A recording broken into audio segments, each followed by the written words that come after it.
The Edmonton Oilers are set to enter the 2024-2025 NHL season as the oldest team in the entire NHL. Does that even matter?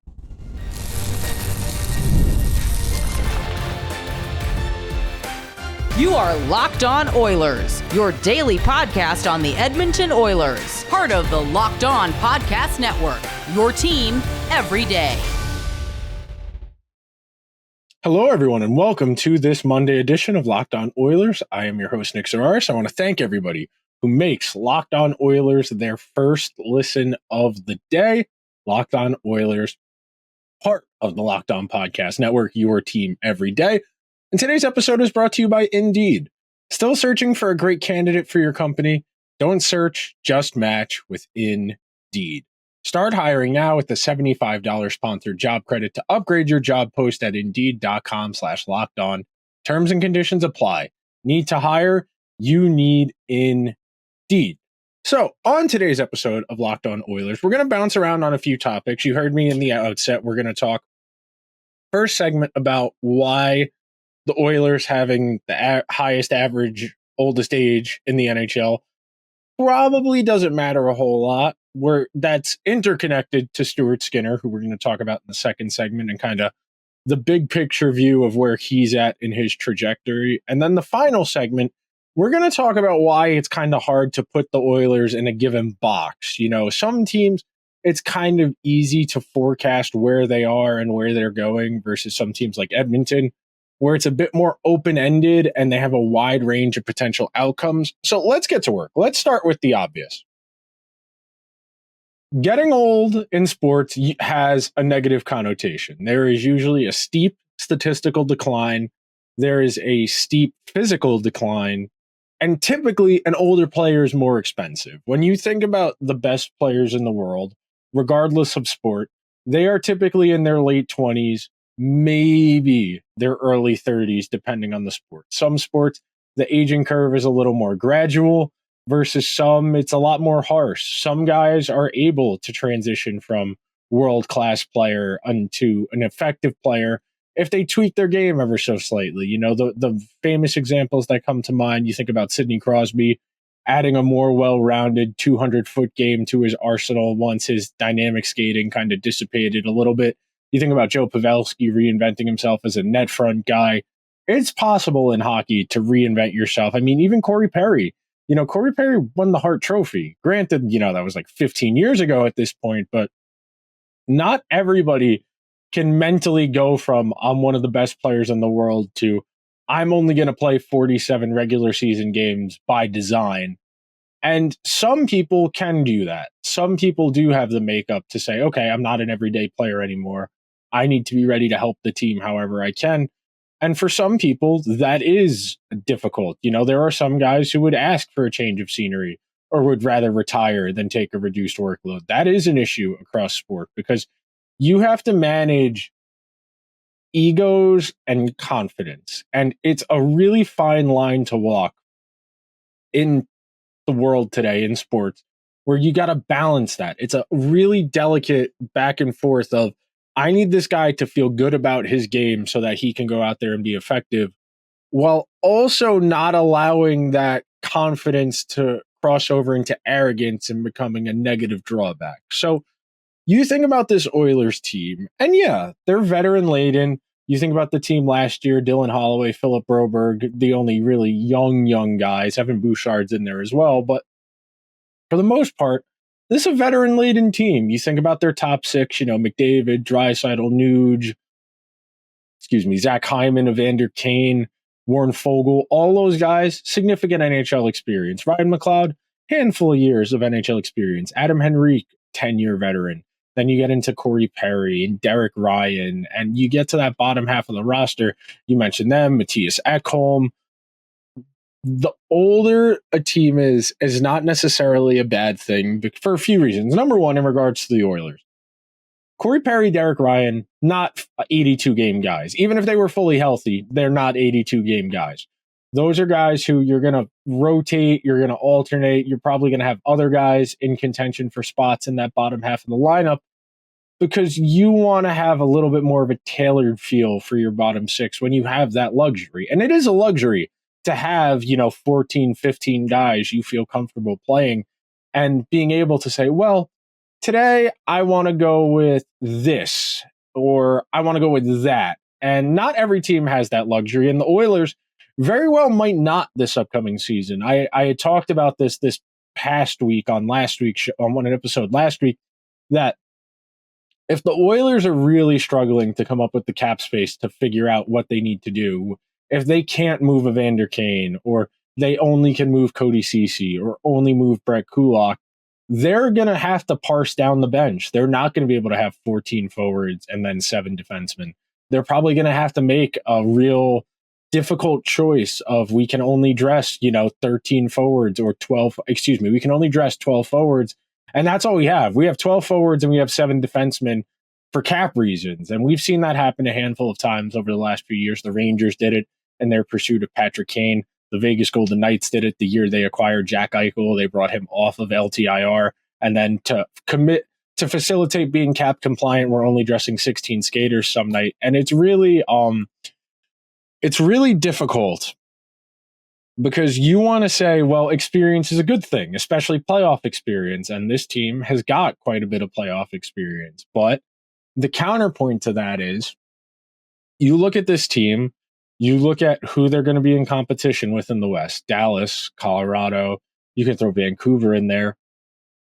Other than maybe Vancouver, they're relatively in the same age range. Colorado, McKinnon, Rantanen, Makar's definitely younger than those two. But you think about where the Oilers are in relation to the other contenders, and you kind of have to be old to be a contender. And here's why. To get that far, you've typically made the playoffs a handful of times. So even if, you're like the Panthers who don't have a long history of playoff success and turned over a lot of your roster, those guys have been to the playoffs before. You think about Kachuk's time in Calgary, then the one run in Florida. You think about Sam Bennett, same deal. You can't say Sam Reinhart because obviously he didn't make the playoffs in Buffalo. You think about Aaron Ekblad, a couple playoff appearances in Florida, Bob, a couple in Columbus, then in Florida. You think about Tarasenko, a couple with St. Louis, one with the Rangers, one with Florida. You need experience. There is a certain baseline level of requisite experience to get to Stanley Cup contender status. You think about where people are putting the Devils in their preseason rankings, how they feel about that team. On paper, yes, the Devils are talented enough to be in that conversation. But without the requisite playoff experience, you think about it like a prereq in a college class. It's really hard to imagine a team that's never been to a conference final or a Stanley Cup final in its current permutation as a cup contender, because until I see it, it's hard to believe. You think about where Florida was, where playoffs, cup final, breakthrough. You think about Vegas, playoffs every year but one of their existence. Colorado, consistently in the playoffs for half a decade, 10 years-ish. There were a few years that were pretty lean in there. The Makar year, the Byram year, etc. Tampa Bay, of course, in the Stanley Cup playoffs pretty much every year for 10, 15 years, except for 2 in the middle of the last decade. You talk about the Blues consistently in the playoffs, the Capitals consistently in the playoffs, the Penguins both times, the Blackhawks, the Kings, the Bruins. You need to make the playoffs a lot. That means you have a lot of experience. It is not necessarily disqualifying to be the oldest team on opening night, especially because most of these older players are not focal points. They are not foundational pieces. They are supporting pieces. Matthias Ekholm, yes, he is a foundational piece to this team's success. And if he does have a physical decline or begin to have a fall off, that would really hinder the Oilers' ability to be competitive. But I don't think it matters a whole lot that the Oilers have the average oldest age going into the season. If anything, I think there's a real opportunity for a young guy or two, maybe Matthew Savoie, maybe Dylan Holloway, to carve out more of a defined, maybe top 6 role, depending on how things shake out in training camp. The Oilers are kind of at their peak construction in the sense that this is as close to they're going to get as ideal outcomes, as far as building the roster. But we're going to take a quick break. We're going to come back. We're going to talk about Stuart Skinner, the goaltending situation, how evaluating that position is different now, age curves, and a whole lot more. So be sure to stick around. We're all driven by the search for better, but when it comes to hiring, the best way to search for a candidate isn't to search at all. Don't search, match with Indeed. If you need to hire, you need Indeed. Indeed is your matching and hiring platform with over 350 million global monthly visitors, according to Indeed data, and a matching engine that helps you find quality candidates fast. Ditch the busy work. Use Indeed for scheduling, screening, and messaging so you can connect with candidates faster. And Indeed doesn't just help you hire faster. 93% of employers agree Indeed delivers the highest quality matches compared to other job sites, according to a recent Indeed survey.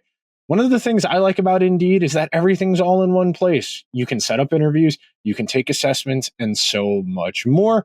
Indeed leverages over 140 million qualifications and preferences every day.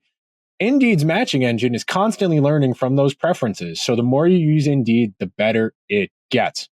And listeners of this show will get a $75 sponsored job credit to get your jobs more visibility at Indeed.com/lockedon. Just go to Indeed.com/lockedon right now and support our show by saying you heard about Indeed on this podcast. Indeed.com/lockedon. Terms and conditions apply. Need to hire? You need Indeed. Thank you to everybody who's hanging out on this Monday episode of Locked On Oilers. The running joke, the gag, the rib, if you will, about the Oilers over the last two seasons has been their goaltending situation. It's not a secret. We're all aware that the outside perception of Stuart Skinner is very different from the internal perception. You could even say that from the Oilers organization to Oilers fans. I know there are a lot of Oiler fans out there in the universe who don't have the utmost trust in Stuart Skinner, which I think is reasonable.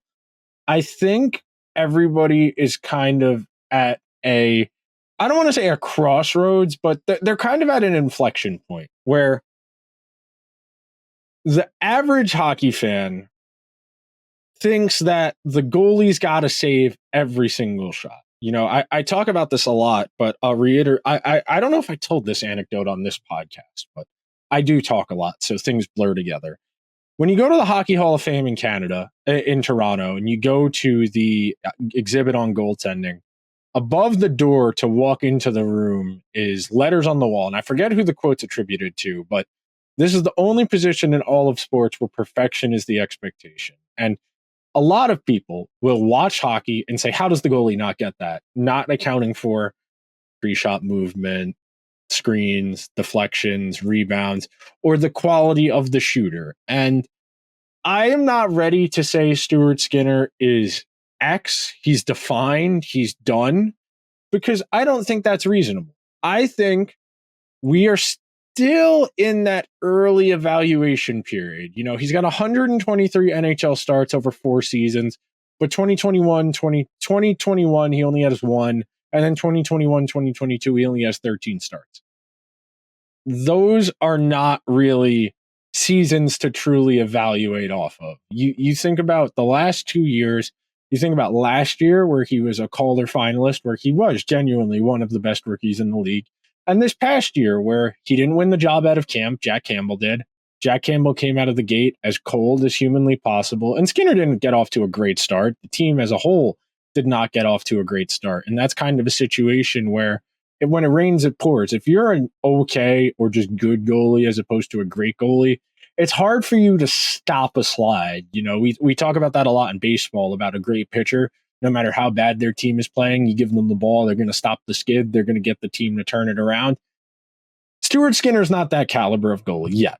I'm not prepared to say he's definitively one thing or the other. He's got 123 NHL starts. He's 25 years old.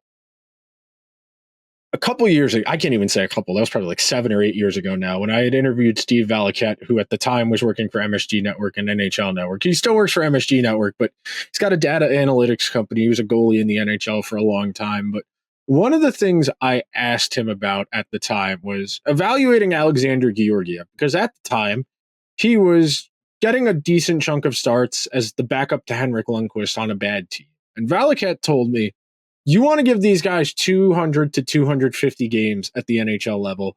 especially if they're not the full-throated starter. Now, in Skinner's case, he's the starter. We're going into the next season with Calvin Pickard as the backup. He's going to get a majority of the starts, Jack Campbell, God forbid. Stuart Skinner is going to get a majority of the starts. He's going to probably start at least 55 games. He could push 60 games this upcoming season. The average Stuart Skinner season, and I'm going to click over to my notes here so I read it correctly. An average Stuart Skinner season is 32 wins, a 909 save percentage, 2.69 goals against average, and 15.73 goals saved above expected. That 32 wins would be 9th, 909 save percentage would be 12th, 2.69 goals against average would be 13th, and 15.75 would be 14th in goals saved above expected for this past season. If you did Stuart Skinner's career averages this past season, you put those into the leaderboards, he's middle of the pack. He's slightly above average. He's not elite, but he's not expensive.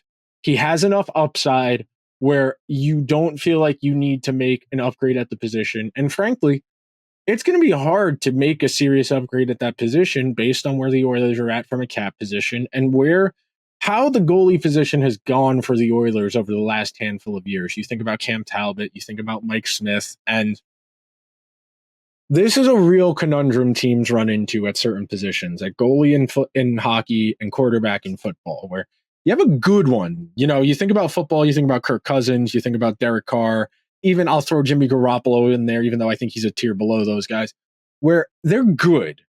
But to win a championship, you need a great one. That's not necessarily the case in hockey, though. If you have a good one, you don't really have a whole lot of inclination to move on from it because you don't know how you're going to be able to translate it. And that's kind of the key here. Could the Oilers do better at the goaltender position? Yeah, there are better goalies. You know, there's probably 12, 13, maybe 14, depending how you feel about certain more unproven guys. But you don't know how any of those guys is going to translate to a new environment. You think about the gambit the Devils are taking this upcoming season, where they're going to drop Jacob Markstrom onto what's expected to be a genuine Stanley Cup contender. And you have no idea how Jacob Markstrom's going to handle that game environment because he hasn't played on this iteration of the Devils. And so much of goaltending is environmental. You can do a lot to make your goalie's life easier, but all it takes is 2 or 3 bad games in a row and your goalie's in a rut. And real quick, you get into the, oh my God, what are we going to do? And I think Skinner probably can get a little bit better. I don't think Stuart Skinner is capable of being a top 5 goalie in the NHL. Can he get to 8 or 9? If Stuart Skinner can be the 8th or 9th best goalie in the NHL, that's the type of marginal improvement that goes a long way in making the way a team plays a bit more sustainable, forecasting their playoff odds a little bit more predictable, and something you just kind of need, in all honesty. You know, the Oilers are not a young team, as we've just covered, and Stuart Skinner is one of the younger, less experienced guys who still does have room to improve, and that's the type of value that the Oilers are going to need to tap into here going forward as they continue to try and prolong this window of contention around McDavid, around Draisaitl, Bouchard, Nuge, whoever else you want to lump in with that contingent. Skinner is good enough. They need him to be good. And you heard me say that a lot during this postseason run this past year of they don't need him to be great. They just they need him to be good. If Stuart Skinner needs to be the difference, they're going to have a harder time. And then he went and outplayed Jake Ottinger in the Western Conference Finals and outplayed Bobrovsky in 3 games. Granted, the Oilers offense did a lot of the heavy lifting in those 3 games, but he did outplay Sergei Bobrovsky. So something to keep in mind as we talk about Stuart Skinner going into year 3 as a starter in the NHL. We're going to take one more quick break. We will be right back.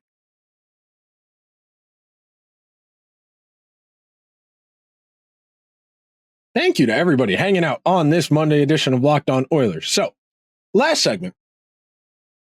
This is something I love thinking about in an abstract way. This is something I find very helpful for kind of gaming out a season, for thinking about where things are going, how a team is going to fare. And I still have work to do. You know, I still have to really do a deep dive. I have to look at every team. I have to try and figure out where everybody is in the pecking order. You know, Hunter Hodes and I are going to tackle that on Locked On NHL on Thursday, where we do the power ranking show. Shameless plug, you should come hang out on Thursdays. We do a good job over there. But After all the movement, the draft, free agency, the trades, you want to have a baseline. And when you think about the range of potential outcomes for a season, all the way on one end is winning the Stanley Cup, and then on the other is picking first overall. If you were to think about this in terms of a data sampling, you think about a typical Gaussian curve where it's flat, up, up, up, up, back down, all the way, all the way, all the way across. You get to a certain point where you feel reasonably okay about what the potential outcomes are going to be. The Oilers, barring, Armageddon, are not going to be picking first. They're not going to be picking second. They're not going to be picking anything lower than 16th or 17th overall. I think at absolute worst case scenario, even if the Oilers have a year from hell, they're still making the play. They're going to be the last team in the West or second to last team in the West, but they're making the playoffs. The only way they're not making the playoffs is if Stuart Skinner entirely capitulates and they don't have an NHL caliber goalie, because I don't think Calvin Pickard is capable of starting 50 games on a playoff team. Or B, you have a Vegas type injury season where everybody gets hurt and you're looking at first line Jeff Skinner and Evander Kane. That I think are the real outcomes as far as how it goes disaster. Then on the other end, how do they win the Stanley Cup? Well, they got to make the playoffs. They got to improve in season. They've got to capitalize on the trade deadline and improve their defense. They need Stuart Skinner to probably take one more step in his development, and they need to stay healthy. Okay, which of those is most doable? Can they get better as the season goes along? Yes. Can they get better at the deadline? Yes. Can they bank on Stuart Skinner progressing? No. Can they bank on staying healthy? No.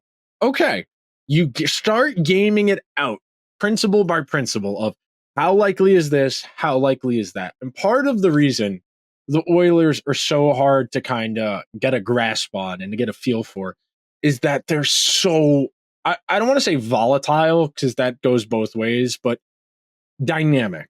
Let's say dynamic, because you think about the heaters the Oilers went on at various points this season. You think about the 16-game winning streak, the 8-game winning streak. You think about them coming back from 3 games to nothing down and forcing a game 7. All of that type of high-end outcome, the best possible outcome, there might not be another team in the world, at least this past season, that was even capable of that when you think about their best possible outcome. And that's what's so tantalizing and why the Oilers are the betting favorite going into the season to win the Stanley Cup, because they have the best player in the world. They have like the 3rd to 5th to 6th best player in the world, depending how you feel about Draisaitl, McDavid, Matthews, and McKinnon. They have one of the 10 best defensemen in the world in Evan Bouchard. And then they have a really good supporting cast when you have Zach Hyman, you have Nuge, you have Matthias Ekholm. You start listing out the pros list. It's a lot longer than the cons list. What are the cons when you think about the Oilers? The goaltending situation, the 3rd defensive pair, Evander Kane taking a lot of penalties, Cody Cece's Darnell Nurse's contract. Some of those are more manageable than others. They can make Darnell Nurse passable by changing his workload. You change the context of his environment, he's going to play better. You give him fewer minutes against lighter competition. Yeah, it sucks. You have to protect your most expensive defenseman, but you can get better production out of that. Can you get Evander Kane to take fewer penalties? Yeah, probably. Can you stave off the aging curve? Can you keep McDavid and Draisaitl healthy? You start racking your brain and you start to really like the picture. Of course, we got to play the games. As the people love to remind me on the internet, the game's not played on the computer, it's played on the ice. I know. Believe me, I know. That's what's so tantalizing about this Oilers group. On paper, going into the season, this is the best 1 through 9 in the entire NHL in terms of forwards. I have no hesitation in saying that. I don't think there's another team that's particularly close. You can make arguments if you want to say maybe the Devils, if you want to argue maybe the Canucks, maybe, but that would be based on depth, especially because you talk, nobody's got a better 1-2 than McDavid, Draisaitl. You could say McKinnon, Rantanen, but Rantanen plays the wing, not center, so their load allocation's a little bit different. It's probably Hughes and Hischier down the middle, but Hischier's not on that tier of player. I like Nico Hischier. I think he's very good. I think he's very underrated, and I'm saying that as somebody who's a Rangers fan, but I I think the Oilers have as strong a case as they've ever had in this McDavid-Draisaitl window to go in as the presumptive favorite and then actually have the means of going and seizing on it. This is not a case of the sports books taking advantage of the public perception of them that, oh, they have McDavid and Draisaitl. How can they not be good? They have that, and then they just made the Stanley Cup final, and everybody in the back of their mind is going, oh, Florida went to the Cup final, lost, went back the next year and won. The narrative is there. The tangible changes, the improvements, Skinner and Arvidsson in there for Warren Fogle and Ryan McLeod. You think about that. You think about another year of Bouchard improving, another year of maybe Dylan Holloway or Philip Broberg or Stuart Skinner. And really quickly, you can start to talk yourself into this picture of the Oilers were really good last year, but they took a little bit of luck to get where they needed to go. They're going to be better next year. And then maybe they can be so good they can make their own luck and go even further and complete the job. That is the elevator pitch for the 2024-2025 Edmonton Oilers. And that will do it for today's edition of Locked On Oilers. So if you could be so kind, please subscribe to the show wherever you get your podcast. If you're on Apple or Spotify, please leave the show a 5-star review. If you are watching over on YouTube, hit the subscribe button, hit the alarm bell so you get a notification whenever a new episode goes live. Leave me a comment. How confident are you in Stuart Skinner going into this upcoming season? Scale of 1 to 10. Let me know. What number between 1 and 10? If you want to go like 7.37, sure. You can go decimal points too if that makes you happy. I will talk to you guys tomorrow. Oh, one more thing. If you are looking for more hockey content, sink your teeth into, go check out Locked On NHL, where so many really talented people. I'm over there on Thursdays with Hunter Hodes. Seth is on the feed of Locked On Wild. Gil of Locked On Islanders is on there. The Locked On Sens guys are on there on certain days. We have so much hockey content to get you ready for this upcoming season, because even though the league is asleep right now, Locked On is not. Locked On, your team covered every day. I will see you guys tomorrow. Until then, let's go Oilers.